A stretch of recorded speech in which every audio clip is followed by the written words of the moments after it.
Dicen que es el músico que mejor hace activismo por los derechos humanos y también que es el activista por los derechos humanos que mejor hace música.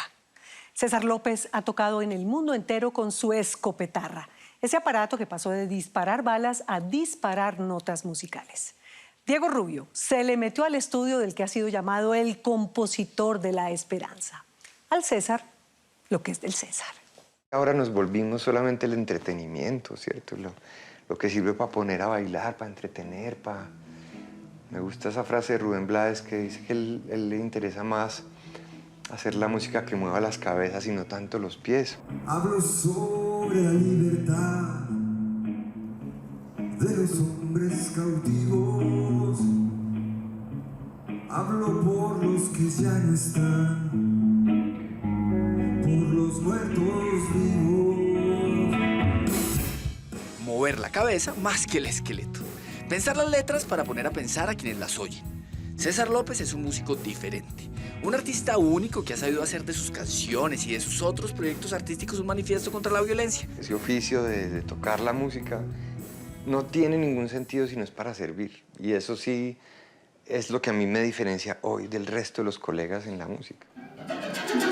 Usted seguramente lo conoce como el inventor de la escopetarra. Ese cruce entre escopeta y guitarra que terminó convertido en instrumento. También puede recordarlo como el tipo que hacía percusión sobre los cuerpos, o el que creó un batallón de músicos que llegaba de primero a los atentados y a los desastres naturales. Pero César López es más que eso. Es, como le han dicho por ahí, el compositor de la esperanza.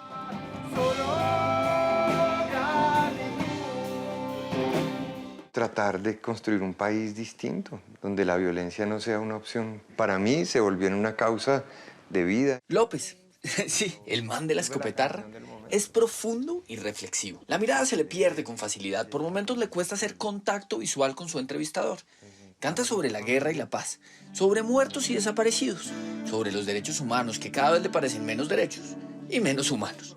En pleno siglo XXI, hace lo que muchos han catalogado como música protesta actual. Todavía le dicen mamerto, ¿no? Todavía. Y esa frase a mí me va a sentir muy orgulloso, esa palabra más bien. Me parece que es lo que hemos encontrado para nombrar las personas que aman la utopía, que creen que todo es posible.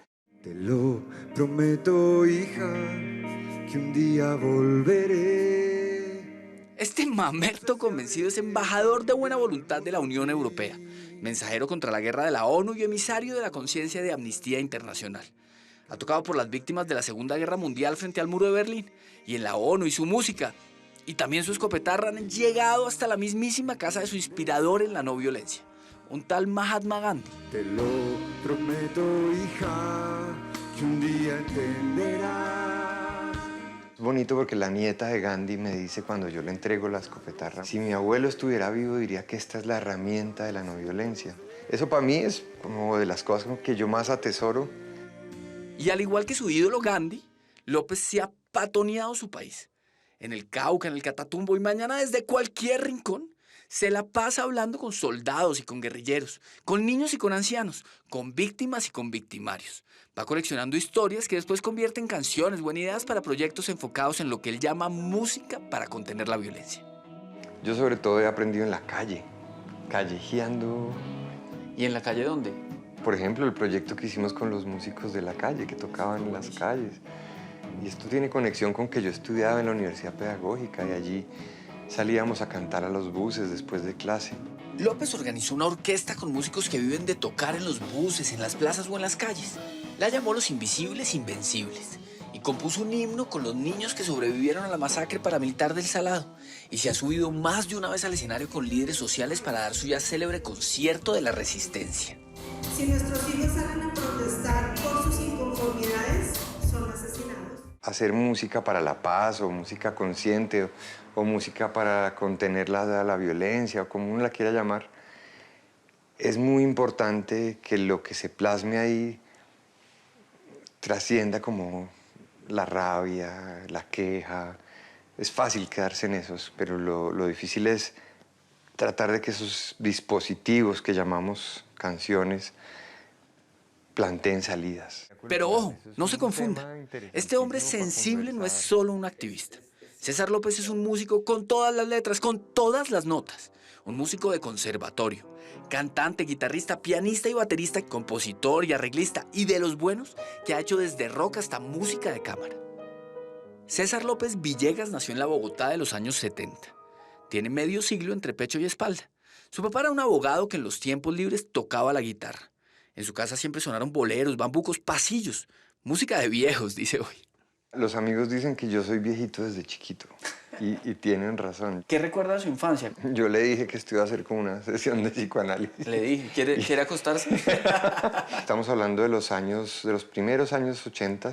Estamos hablando del Estatuto de Seguridad. Estamos hablando de un país en un estado de tensión muy alta que termina tocando a nuestra familia. Los años 80 son recordados con terror por muchos bogotanos, por muchos colombianos. Grupos narcoterroristas asesinaban a ministros, a policías, a periodistas. Bombas de los carteles explotaban en cualquier instante y en cualquier lugar. Y por momentos funcionó un estatuto de seguridad que le daba facultades al gobierno de turno para detener a cualquiera sin dar explicaciones. Si nos quedamos callados nos matan, si hablamos también. Una hermana detenida, torturada, en fin. Eso, sin quererlo, termina a mí llevándome al tipo de música que yo hago. ¿Con qué pretexto detienen a su hermana? La sentencia lo que aclara es que se desata una especie de cacería de brujas y entre esas cae mucha gente y detienen mucha gente, entre ellas mi hermana. Que era médica. Sí, era médica y ella está en su apartamento una madrugada y llegan y se la llevan con su pequeña hija. ¿De qué la acusaban? ¿De ser médica del de atender guerrilleros del M-19. Su hermana, en efecto, fue torturada por supuestos nexos con la guerrilla del M-19. Pero hasta en esos momentos de angustia, la música estuvo presente en la casa de los López. El pequeño César aprendió a tocar instrumentos de manera empírica y con una facilidad asombrosa. Un día cogió el tiple, al otro la guitarra y fue sacando las canciones. Sí es cierto que tengo cierta facilidad y disciplina para tocar los instrumentos, tanto que termino creando pues, mi propio instrumento años después. Sí, se refiere a la famosa escopetarra. Ese híbrido revolucionario que, como su nombre bien lo indica, tiene cuerpo de escopeta y sonido de guitarra. Pero antes de crear semejante símbolo de transformación, López pasó por Poligamia, la banda juvenil que compartió con músicos de la altura y la fama de Andrés Cepeda y que contó la historia de su generación. Una de las cosas que a mí más me sorprende de Poligamia es que hoy, 30 años después, la gente siga escuchando ese grupo. Y lo escucha básicamente porque, a pesar de que sus letras no eran sociales, solamente un par de canciones, sí eran canciones que hablan de esos jóvenes que se plantaban cara en esos años de cómo vivían. Poligamia era un proyecto popular, comercial, exitoso. Giraba por Colombia y por el exterior. Sus integrantes aparecían en programas de farándula y en revistas de moda y tuvieron varios éxitos en el número 1. Pero a López eso como que no lo terminaba de llenar. Encontrar mi propia voz después de haber estado haciendo parte de un proyecto exitoso como Poligamia. Decir, pero yo, ¿qué tengo para decir, no? ¿Cuál es mi lugar? Y yo creo que era muy tentador seguir ese camino porque esa autopista de lo comercial que garantiza una cantidad de cosas para el ego. Y para el bolsillo. Y para el bolsillo era lo evidente, o sea, seguir por ahí era lo... Pero para este bogotano cercano, profundo, pensativo, la coherencia siempre ha sido más importante que el dinero.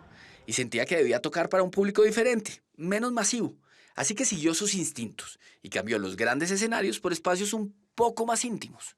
Iba a tocar a las clínicas psiquiátricas, a las cárceles, a las instituciones de la ciudad donde había niños sordos. Yo estaba curioso de ver otras realidades, de descubrir que con esas 3, 4 acordes con los que yo tocaba yo podía ver sonreír a ese señor sentado en la clínica. Y en esas cárceles y en esos hospitales que llenaba de música, López encontró su vocación, su camino. Yo empecé a coger mi guitarra y a irme a las regiones, irme a escuchar historias. Y entonces uno se empieza a entusiasmar de ver a la gente trabajar de manera tan amorosa y tan comprometida por una causa. Cree recordar que estaba en alguno de esos viajes por Colombia, tal vez hablando con algún vecino después de una tragedia, cuando pensó que a esos sitios tomados por la muerte no solo debían llegar paramédicos y rescatistas y detectives, También artistas.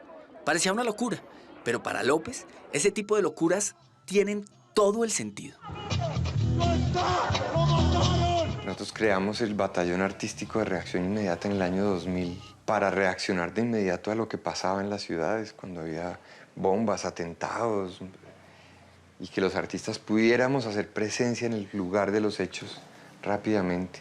Pues claro que escuchábamos mucha gente muy agradecida, diciendo qué bueno que alguien se tome el trabajo de cantarnos y de permitirnos leer un poema y de permitirnos llorar abrazados frente a nuestros apartamentos destruidos, porque eso sí nos sana. En una época que dejó tantos muertos que hasta el Estado llegó a perder la cuenta, el Batallón Artístico de Reacción Inmediata fue un escuadrón de paz. Una patrulla de artistas disponibles 24 horas que atendía emergencias con guitarras y con bajos y con violín.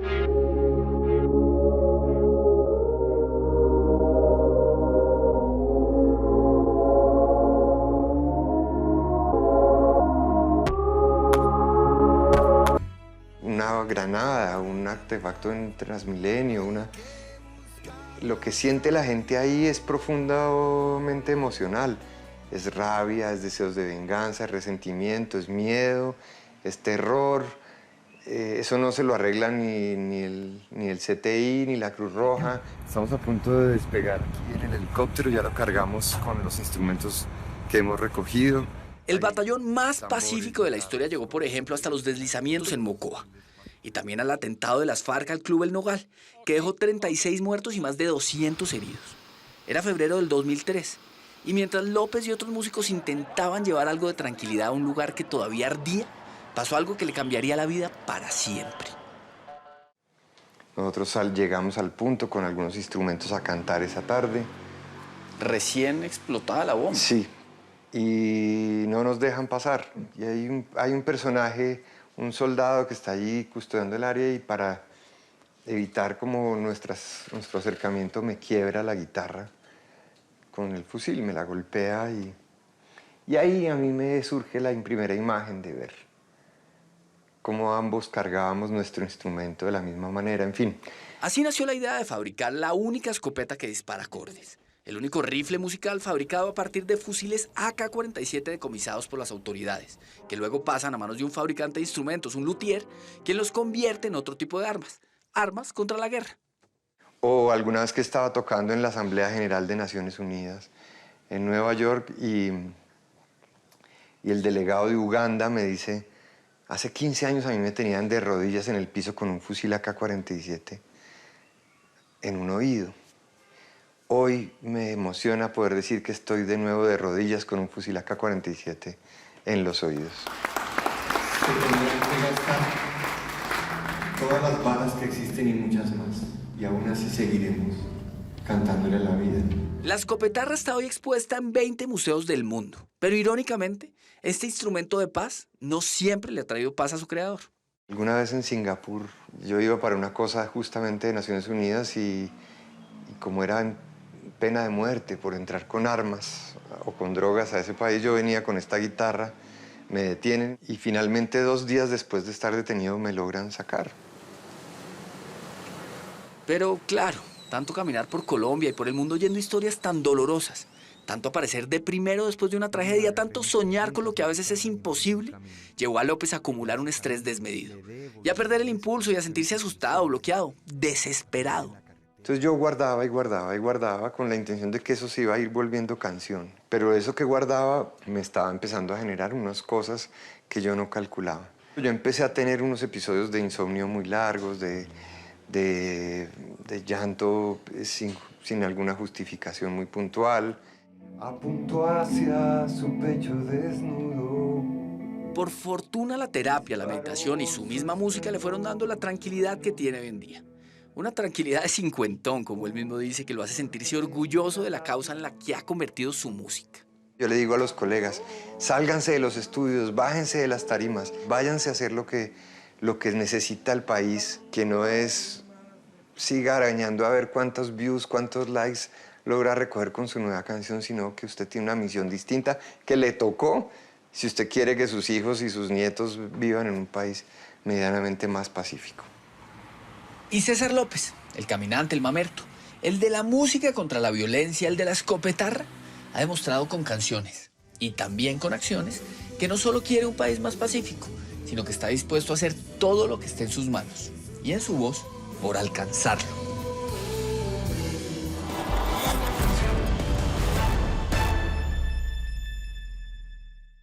López sigue lleno de proyectos. Va a tocar en Sarajevo para conmemorar el fin de la guerra y después va a grabar en el Cauca los cantos de resistencia de los artistas de uno de los departamentos más golpeados por la violencia. Que sigan sonando las notas de paz. Hola, los invito a que se suscriban a nuestro canal de YouTube aquí. Y si quiere ver alguna de nuestras grandes historias, es fácil. Haga clic aquí. Chao, nos vemos.